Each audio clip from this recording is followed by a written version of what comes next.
মালয়েশিয়ার কলিং ভিসার শ্রমবাজার চালুর প্রক্রিয়াটি বেশ কয়েক বছরের কূটনৈতিক আলোচনা এবং বিভিন্ন নীতিগত পরিবর্তনের মধ্য দিয়ে বর্তমান অবস্থায় পৌঁছেছে।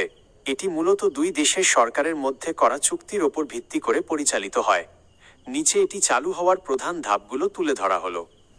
সমঝোতা স্মারক এমওইউ স্বাক্ষর।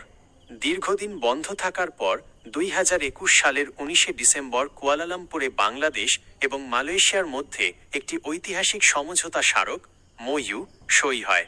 এই চুক্তির মাধ্যমেই মূলত স্থগিত থাকা শ্রমবাজারটি পুনরায় উন্মুক্ত করার আনুষ্ঠানিক ঘোষণা আসে। 2. ডিজিটাল সিস্টেম ও রিক্রুটমেন্ট প্রক্রিয়া। এই বাজারটি চালুর পেছনে সবচেয়ে বড় ভূমিকা ছিল একটি ডিজিটাল ডাটাবেজ সিস্টেমের। মালয়েশিয়ার নিয়োগকর্তারা তাদের বিদেশি কর্মী নিয়োগের চাহিদা অনলাইনে সাবমিট করেন।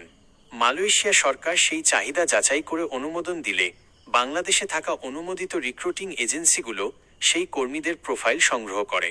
এই কল করার বা কর্মীদের ডাকার প্রক্রিয়াটিকেই সাধারণভাবে কলিং ভিসা বলা হয়। 3. সালের আনুষ্ঠানিক যাত্রা।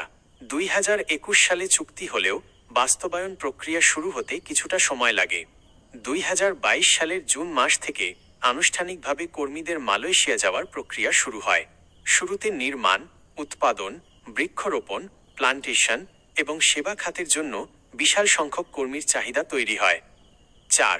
নীতিমালার সংস্কার 2024-2026।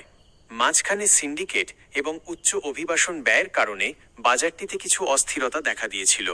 ফলে 2024 সালের মে মাসের পর সাধারণ কলিং ভিসা কিছুটা সীমিত হয়ে আসে। তবে 2024 সালের সেপ্টেম্বর থেকে মালয়েশিয়া সরকার আবার নতুন করে কৃষি ও পাম বাগান খাতের জন্য বিশেষ গুরুত্ব দিয়ে বাজারটি সচল রাখতে শুরু করে। 2026 সালের বর্তমান সময়ে দুই দেশের সরকার আরও স্বচ্ছ প্রক্রিয়ায় কর্মী পাঠানোর লক্ষ্যে কাজ করছে। কেন এটিকে কলিং ভিসা বলা হয়? মালয়েশিয়ার কোম্পানিগুলো যখন বিশেষ চাহিদাপত্রের ডিমান্ড লেটার মাধ্যমে নির্দিষ্ট সংখ্যক কর্মীকে তাদের দেশে কাজ করার জন্য আনুষ্ঠানিকভাবে আমন্ত্রণ বা কল জানায়, তখন সেই অনুমোদনের ভিত্তিতে যে ভিসা ইস্যু করা হয় তাকেই প্রচলিত ভাষায় কলিং ভিসা বলা হয়। বর্তমানে এই প্রক্রিয়ায় যাওয়ার আগে জনশক্তি কর্মসংস্থান ও প্রশিক্ষণ ব্যুরো BMET থেকে ক্লিয়ারেন্স কার্ড বা স্মার্ট কার্ড নেওয়া বাধ্যতামূলক।